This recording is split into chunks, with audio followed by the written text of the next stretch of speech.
খেয়াল করেন, আমরা আমরা অ্যাসার্টিভ সেন্টেন্স থেকে কিভাবে এক্সক্লেমেটরি করতে হয় আমরা গত ক্লাসে শিখেছিলাম। পাশাপাশি আজ আমরা কি করব, এক্সারসাইজ গুলো কি করব, প্র্যাকটিস করব। প্রথমে আমরা অ্যাসার্টিভ থেকে এক্সক্লেমেটরি করব, আবার এক্সক্লেমেটরি থেকে অ্যাসার্টিভ করব। কেমন? এটা থেকে তোমাদের 1 থেকে 2 মার্কসের প্রশ্ন আসে আর কি, এই আইটেমটা থেকে। ওকে, আর আগামী ক্লাস থেকে মেবি আমি ভয়েস করাবো তোমাদেরকে। ভয়েস করেছিলাম না, অ্যাক্টিভ ভয়েস প্যাসিভ ভয়েস করেছিলাম। তো আজকে আপাতত হচ্ছে মানে অ্যাসার্টিভ থেকে এক্সক্লেমেটরি, এক্সক্লেমেটরি থেকে কি অ্যাসার্টিভ। আর এর আগের ক্লাসে আমরা অ্যাসার্টিভ থেকে কি শিখেছিলাম, আমরা তো ইন্টারোগেটিভ শিখেছিলাম না, শিখছিলাম অ্যাসার্টিভ থেকে ইন্টারোগেটিভও শিখছিলাম। আচ্ছা শোনো, তাকাও এইদিকে। You are very wonderful. মনে রাখবা, তুমি অ্যাসার্টিভ সেন্টেন্স থেকে যখন এক্সক্লেমেটরি করতে চাইবে, হ্যাঁ, অ্যাসার্টিভ থেকে যখন তুমি এক্সক্লেমেটরি করতে চাইবে, তোমাকে প্রথম স্ট্রাকচারটা মাথায় রাখতে হবে। কোনটা বলো? এই কোনটা মাথায় রাখতে হবে? হোয়াট অথবা হাউ। হোয়াট অথবা কি হলো বলো? হাউ। Object, subject, verb. আবারও বলো, হোয়াট অথবা হাউ, অবজেক্ট, সাবজেক্ট, ভার্ব। আবার বলো, হোয়াট অথবা হাউ, অবজেক্ট, সাবজেক্ট, ভার্ব। এটা হচ্ছে আমাদের স্ট্রাকচার।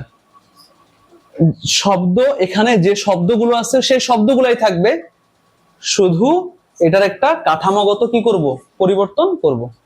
কাঠামোগত পরিবর্তন করলেই সেন্টেন্সটার ধরন পরিবর্তন হয়ে যাবে, সেন্টেন্সটা অ্যাসার্টিভ থেকে এক্সক্লেমেটরি হয়ে যাবে, বর্ণনা থেকে আবেগ প্রকাশ পাবে। বোঝা গেছে না বোঝো নাই? তাহলে কি বললাম, স্ট্রাকচার কি? হোয়াট বা হাউ, অবজেক্ট, সাবজেক্ট, ভার্ব। এটা কার স্ট্রাকচার? এক্সক্লেমেটরি সেন্টেন্সের স্ট্রাকচার। হোয়াট বা হাউ, অবজেক্ট, সাবজেক্ট, ভার্ব। আবার বলো, হোয়াট বা হাউ, অবজেক্ট, সাবজেক্ট, ভার্ব। ওকে, তো আমরা সাবজেক্ট ভার্ব গুলো আগে চিনি, খেয়াল করি। এই সেন্টেন্সটাতে ইউ, এটা হচ্ছে সাবজেক্ট। এখানে ইউ হচ্ছে কি বলো তো? সাবজেক্ট। তারপরে আর, এটা হচ্ছে অক্সিলারি ভার্ব, এটা হচ্ছে ভার্ব। আর এই পার্টটা হচ্ছে অবজেক্ট। অবজেক্ট আমি তোমাদেরকে ধরতে বলছি, কিন্তু বইয়ে অবজেক্টের জায়গায় লেখা থাকবে অ্যাডজেক্টিভ অথবা কি অ্যাডভার্ব। কেমন? প্রায় 90% ক্ষেত্রেই তুমি এই স্ট্রাকচারটা দিয়ে তুমি করে ফেলতে পারবা। মাঝে মাঝে হয় কি জানো, তোমার অ্যাডভার্ব দিয়ে দেয় এবং অ্যাডভার্বটা তোমার খুঁজে বের করতে হয়, এটা অবজেক্টের জায়গায় থাকে না। মাঝে মাঝে অ্যাডভার্ব, এমন একটা করাইছিলাম, হ্যাঁ, মাঝে মাঝে অ্যাডভার্ব তোমার হচ্ছে মাঝখানেও দিয়ে দেয়, তখন অবজেক্টের জায়গায় থাকে না। তবে তখন তোমাকে অ্যাডভার্বটা খেয়াল রাখতে হবে। তো আমি অবজেক্ট দিয়ে কেন করাচ্ছি, কারণ তোমরা ক্লাস 8-এ যারা পড়ছো তাদেরকে আমি অ্যাডভার্ব বললে চিনবা না। তাও চেনার একটা উপায় বলে দিই, অ্যাডভার্ব বা অ্যাডজেক্টিভ গুলো, হ্যাঁ, তোমার নাউন বা প্রোনাউন গুলোর দোষ, গুণ, অবস্থা, সংখ্যা, পরিমাণ এগুলো নির্দেশ করে। আরো ইজিলি বুঝো, অ্যাডভার্বটা শুধু চেনো যে অ্যাডভার্বের বেশিরভাগ ক্ষেত্রে অ্যাডভার্বের শেষে অ্যালওয়াই থাকে। অ্যাডভার্বের শেষে বেশিরভাগ ক্ষেত্রে কি থাকে? একটা ওয়ার্ড করাইছিলাম, নাইসলি, একটা শব্দ করাইছিলাম, নাইসলি, ফার্স্ট ক্লাসে। কেমন? এই টপিকটা ফার্স্ট ক্লাসে নাইসলি একটা শব্দ করাইছিলাম, ওইটা অ্যাডভার্ব ছিল। তো দেখো, তাকাও ওইদিকে। তো আমরা আপাতত অবজেক্ট ধরে বাক্যটা কি কমপ্লিট করি। তো ইউ হচ্ছে সাবজেক্ট, আর হচ্ছে ভার্ব, আর ভেরি ওয়ান্ডারফুল এটা হচ্ছে কি বলতো? অবজেক্ট। আমি তোমাদেরকে বলছিলাম যে ভেরি উঠে যায়। ভেরি কি হয়? ভেরি কি হয়? তুমি যখন অ্যাসার্টিভ থেকে এক্সক্লেমেটরি করবে, তুমি যখন অ্যাসার্টিভ সেন্টেন্স থেকে এক্সক্লেমেটরি করবে, তখন ভেরি কি হয়? উঠে যায়। তখন ভেরি কি হয় বলো তো? উঠে যায়। কেমন? মনে থাকবে এটা? আচ্ছা, তাকাও তো। প্রথমে বসবে হোয়াট অথবা হাউ। প্রথমে কি বসবে? প্রথমে কি বসবে, হোয়াট অথবা হাউ। আচ্ছা তোমরাই বলো, আমি এই বাক্যটার মধ্যে হোয়াট বসাবো না হাউ বসাবো? হাউ কেন বসাতে হয়? এ এবং এন, এ আর এন যদি বাক্যে থাকে তাহলে আমরা কি বসাই, হোয়াট। আর না থাকলে কি বসাই? এ আর এন যদি বাক্যে থাকে আমরা কি বসাই, হোয়াট। আর যদি বাক্যে না থাকে হাউ বসাই। তো এখানে আমরা হাউ বসাবো। জুনাই তোমার কি স্ট্রাকচারটা মুখস্থ হয়েছিল? হ্যাঁ, স্ট্রাকচারটা মুখস্থ হলে তুমি পারবা। প্রথমে কি বসাতে হয়, হোয়াট অথবা কি বলতো হাউ, হোয়াট অথবা কি বলতে হয় হাউ। আচ্ছা এবার অবজেক্টকে কোথায় নিয়ে আসবো, সামনে, হাউ ওয়ান্ডারফুল। এবার বলতে পারো যে স্যার ভ্যারি কোথায় গেল, ভ্যারি কি হয়ে যায়, উঠে যায়। ভ্যারি কি হয়, ভ্যারি কি হয়, উঠে যায়। হাউ ওয়ান্ডারফুল, তারপর সাবজেক্ট আর ভার্বটা পরে লিখে দিতে হয়। সাবজেক্ট ভার্বকে কোথায় লিখে দিতে হয়, পরে। শেষে আশ্চর্যবোধক চিহ্ন বা নোট অফ এক্সক্লেমেশন, চিহ্নটার নাম কি, note of exclamation, note of exclamation. তাকাও, হাউ ওয়ান্ডারফুল ইউ আর, এখানে বললো ইউ আর ভেরি ওয়ান্ডারফুল, তুমি খুবই চমৎকার। হাউ ওয়ান্ডারফুল ইউ আর, তুমি কতই না চমৎকার। দেখো ভ্যারিটা উঠাই দিলাম, কেন উঠাই দিলাম জানো? কারণ আমি যদি বলি হাউ ওয়ান্ডারফুল, কতই না চমৎকার, ইউ আর, তুমি কতই না চমৎকার, হাউ ওয়ান্ডারফুল ইউ আর, তুমি কতই না চমৎকার। ভ্যারি শব্দটা ব্যবহার করা হয় অ্যাডজেক্টিভকে জোর দেওয়ার জন্য। অ্যাডজেক্টিভ কি করে দেন, আমি যদি বলি ওয়ান্ডারফুল, সুন্দর, আমি যদি বলি ভেরি ওয়ান্ডারফুল, খুবই সুন্দর, তাহলে বলতো ওয়ান্ডারফুল শব্দটা থেকে ভেরি ওয়ান্ডারফুল এটা আরো জোরালো না? এটা আরো কি বলতো, জোরালো। তো জোর দেওয়ার জন্য আমি এখানে কি এনেছি, ভেরি। কি এনেছি বলো, ভেরি। এই বাক্যটাই ভেরি, ভেরি কি কাজ করছে, ভেরি ওয়ান্ডারফুলটাকে জোর দিচ্ছে, ভেরি ওয়ান্ডারফুলটাকে কি দিচ্ছে, জোর দিচ্ছে। কিন্তু পরের বাক্যটাই যখন আমি এক্সক্লেমেটরি করলাম, আমি কিন্তু ভেরি তুলে দিলাম, ভেরি কিন্তু রাখি নাই। তাও ভেরি রাখি নাই, তাও কিন্তু এটা জোর দেওয়া হয়ে গেছে। যেমন হাউ ওয়ান্ডারফুল ইউ আর, তুমি কতই না চমৎকার। এই বাক্যটা দ্বারা জোর প্রকাশ পাচ্ছে না, পাচ্ছে। তার মানে আমরা বুঝতে পারলাম যে আমরা যদি অ্যাসার্টিভ থেকে এক্সক্লেমেটরি করি, বাক্যটার মধ্যে ভ্যারি থাকলে ভ্যারিটা তুলে দিব, কারণ ভ্যারি না থাকলে, না লিখেও এক্সক্লেমেটরি সেন্টেন্সটা জোরালো ভাবে কি করে, প্রকাশ করে। এজন্য ডাবল জোরের দরকার নাই, বুঝছো না বুঝো নাই? হাউ শব্দটা এমনিতেই জোরালো ভাবে প্রকাশ করবে, এর মধ্যে আবার ভ্যারি আবার ইউজ করলে ডাবল জোরালো হবে। সো এইভাবে ডাবল জোরালো সেন্টেন্স গুলো ইংলিশে ইউজ হয় না, বোঝা গেছে? সো ভ্যারিটা কি হবে না, থাকবে না, মাথায় রাখবা। এবার তাকাও ওইদিকে, এবার পরের বাক্যটাতে আসো। এই 3 নাম্বারটা করাই, 2 না 3। এখানেও আমরা কি বসাবো বলতো? প্রথমে এটা হচ্ছে সাবজেক্ট, এটা হচ্ছে ভার্ব, আর এটা হচ্ছে কি বলতো, অবজেক্ট। ঠিক আছে? তো আমরা কি বসাবো, হোয়াট বসাবো না হাউ বসাবো? এ আছে, কি আছে বলতো, এ। এ আর এন থাকলে আমরা হোয়াট বসাই, এ আর এন থাকলে আমরা কি বসাই, হোয়াট বসাই। তাহলে বসালাম হোয়াট, হোয়াট। এবার অবজেক্টটাকে একদম কোথায় নিয়ে আসবো, সামনে। কোথায় নিয়ে আসবো অবজেক্টকে, কোথায় নিয়ে আসবো, সামনে। হোয়াট আ স্মল কান্ট্রি,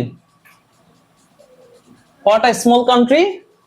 হ্যাঁ, তারপরে বাংলাদেশ ইজ, এটা পুরোটা বসাই দিব, বাংলাদেশ ইজ। কেমন? তাহলে এটা হয়ে যাচ্ছে এরকম যে পরেরটাকে কান ধরে আগে নিয়ে আসছি, আগের গুলাকে কান ধরে পেছনে নিয়ে গেছি। ঠিক আছে? তোমাদেরকে মাঝে মাঝে এরকম করি না, পেছন থেকে কান ধরে সামনে নিয়ে আসি, সামনে থেকে কান ধরে কোথায় পাঠাই দিই, পেছনে পাঠাই দিই, তাই না এরকম? তো এইভাবে করবা, পেছন থেকে অবজেক্টটাকে কান ধরে সামনে নিয়ে আসবা, সাবজেক্ট ভার্বটাকে কানটা ধরে কোথায় নিয়ে যাবা, পেছন দিবা। হ্যাঁ, দুজনকে তুমি বেজ্জত করে দিছো। তোমাদেরকে এত বেজ্জত করি না, যদিও এর চেয়ে একটু কম করি আর কি।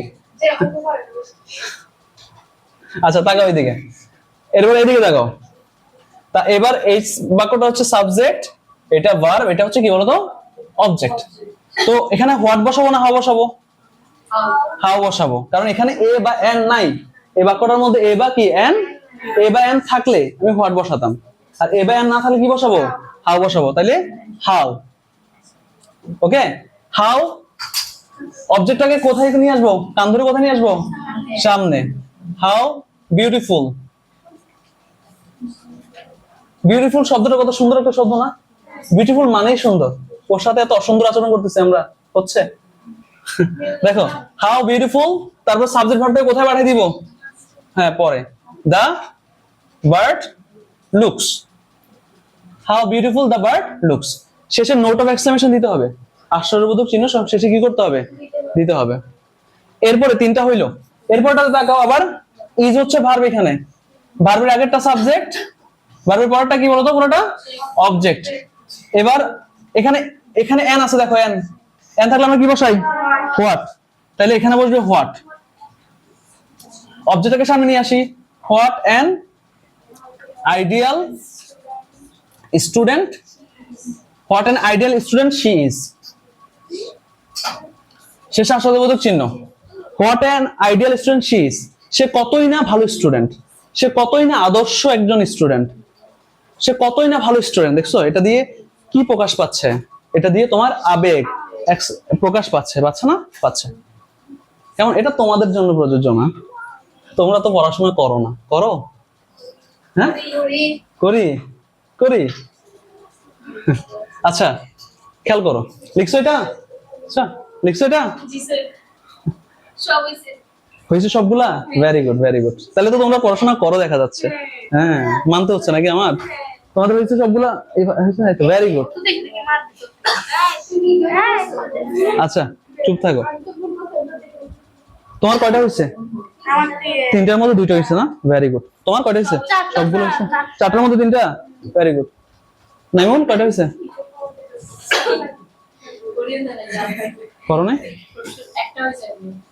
আচ্ছা তোমাদের সবগুলো হয়েছে? Very good. আচ্ছা শোনো, তাহলে এখন শোনো, এখন আমরা এটা করলাম হচ্ছে অ্যাসারেটিভ থেকে এক্সক্লেমেটরি, এবার আমরা করব হচ্ছে এক্সক্লেমেটরি থেকে কি বলতো?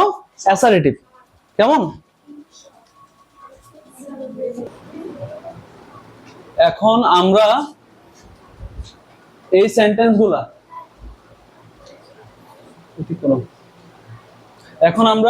সেন্টেন্সগুলা হচ্ছে করব। এই সেন্টেন্সগুলো মূলত হচ্ছে কিভাবে এক্সক্লেমেটরি সেন্টেন্স থেকে অ্যাসারেটিভ করে সেটার এক্সারসাইজ। আমরা একটু আগেই করেছি অ্যাসারেটিভ সেন্টেন্স থেকে এক্সক্লেমেটরি, এবার কি করব স্যার বলেন? এক্সক্লেমেটরি থেকে অ্যাসারেটিভ। তো তখন আমরা যেভাবে চিন্তা করতাম, আমরা অ্যাসারেটিভ থেকে এক্সক্লেমেটরি করার সময় যেভাবে চিন্তা করতাম, এখন আমরা তার উল্টো চিন্তা করব, রিভার্স, উল্টো চিন্তা করব। আমরা এক্সক্লেমেটরি করার সময় যেভাবে চিন্তা করতাম, এখন আমরা কি করব? উল্টো চিন্তা করব। কি চিন্তা করব বলতো? উল্টো। আগেরটার মতো হবে না, আগেরটার বিপরীত হবে। কেমন? তাকাও। এবার আরেকটা কথা মনে রাখবা, অ্যাসার্টিভ সেন্টেন্সের স্ট্রাকচারটাও মুখস্থ করো। সেটা হচ্ছে সাবজেক্ট বলো, ভার্ব প্লাস অবজেক্ট। আবার বলো, subject plus object, subject plus subject plus exclamatory structure, what বা how, object subject verb, what বা হাউ, হোয়াট বা হাউ, অবজেক্ট সাবজেক্ট ভার্ব। আর assertive subject plus subject plus. Fine, তাকাও এদিকে। দেখো এক্সক্লেমেটরিতে হোয়াট বা হাউ থাকে, হোয়াট বা হাউ থাকে, তারপরে থাকে হচ্ছে অবজেক্ট সাবজেক্ট ভার্ব, তাই না? দেখো খুব ইজিলি তুমি চিহ্নিত করতে পারবা। তাকাও আবার, ভার্বটা থাকে শেষে, তারপর থাকে সাবজেক্ট, তারপর থাকে অবজেক্ট। আবার তাকাও, ভার্বটা থাকে শেষে, তার আগে থাকে সাবজেক্ট, এর আগে থাকে কি? অবজেক্ট। আবার তাকাও, ভার্বটা থাকে শেষে, তারপর থাকে সাবজেক্ট, তারপর থাকে কি? অবজেক্ট। একটু খেয়াল করো, তুমি যদি বাক্যটার মধ্যে সাবজেক্ট ভার্ব অবজেক্ট চিনে যাও, তুমি যদি বাক্যের মধ্যে সাবজেক্ট ভার্ব অবজেক্ট চিনে ফেলো, তাহলে তোমাকে আর কে আটকায়? তুমি অবশ্যই করতে পারবা, তোমাকে কেউ আটকাতে পারবে না। বুঝছো? তোমাকে এই জিনিসগুলো চিনতে হবে আগে। তাকাও এদিকে। তো assertive structure subject verb object, তাহলে সাবজেক্ট ভার্বটাকে আগে নিয়ে আসবো, তখন অবজেক্টকে আগে নিয়ে আসছিলাম, এবার সাবজেক্ট ভার্বকে আগে নিয়ে আসবো, বুঝছো? আর অবজেক্টকে আগে আনছিলাম, এখন কোথায় পাঠিয়ে দিব? পেছনে পাঠিয়ে দিব। তাহলে এটা হবে Shafin, Shafin is a good man. Shafin is a কি? Good man. হোয়াট উঠে যাবে, হোয়াটটা আমরা এক্সক্লেমেটরি করার জন্য অতিরিক্ত এনেছিলাম, আর হোয়াট আর হাউ আমরা অতিরিক্ত এনেছিলাম, কেমন? এখন আমরা হোয়াট বাহু কি করবো? তুলে দিব। তাকাও, এবার তাকাও, এখানে সাবজেক্ট হচ্ছে ইউ, আর এই হাউ এর জন্য মনে রাখবা, হাউ এর জন্য তুমি ভ্যারি ইউজ করবা। মনে আছে আমরা ভ্যারি তুলে দিয়েছিলাম, যে ভ্যারি তুলে দিয়ে হাউ বসাইছিলাম না, মনে আছে? ভ্যারিটা থাকলে উঠে যায়। তো আমরা একটা কাজ করব, ভ্যারি থাকলে, হাউ থাকলে আমরা ভ্যারিটা বসাবো। হাউটা জোর দেয়, হাউটা জোর দিয়ে প্রকাশ করে, তো হ্যাঁ, এই জন্য আমরা হাউটার পরিবর্তে কি বসাবো? ভ্যারি বসাবো। ভ্যারি না বসালে বাক্যটা হবে, ভ্যারি না বসালে বাক্যটা কি হবে? ভুল হবে না। তো হাউ থাকলে ভ্যারি বসাবো, এটা একটু মাথায় রাখবা। হাউ থাকলে আমরা কি বসাবো? ভ্যারি বসাবো। আবার ভ্যারি তুলে দিয়ে হাউ বসাবো, এটা একটু মাথায় রাখবা। তো এখানে ভ্যারি, আবার ভ্যারিটা না বসালে সমস্যা নাই, বাক্যটা হবে you are very talent, you are very talent, হয়ে গেছে। এর পরের বাক্যটাতে আসেন, আবার সাবজেক্ট ভার্বকে আগে নিয়ে আসবো, ইউ গট, তারপর অবজেক্টকে পরে বসাবো, আ ফাইন জব। এই বুঝছেন এটা না বুঝেন নাই? You got a fine job, you got a fine job. তুমি what a fine job you got, কত না ভালো একটা চাকরি তুমি পেয়েছিলে। তারপর এটা অ্যাসাইড হবে, you got a fine job, তুমি একটা ভালো চাকরি পেয়েছিলে। How sweet the baby looks, বাচ্চাটা দেখতে কতই না সুন্দর, কতই না মিষ্টি, কেমন? এভাবে লিখবো, সাবজেক্ট ভার্বটা লিখে দিব, যে দা বেবি লুকস, হাউর জন্য কি বসাবো? Very sweet, very sweet. Okay, তো এই ছিল এক্সক্লেমেটরি সেন্টেন্স থেকে অ্যাসার্টিভ সেন্টেন্সের করার প্রক্রিয়াটা, কেমন? আগামী ক্লাসে আমরা ভয়েস করব। কি করব বলো? ভয়েস করব, কেমন? এটা তুলে নাও। হ্যাঁ, শেষ হয়ে গেলে ওকে, আমরা নেক্সট চ্যাপ্টারে যাব।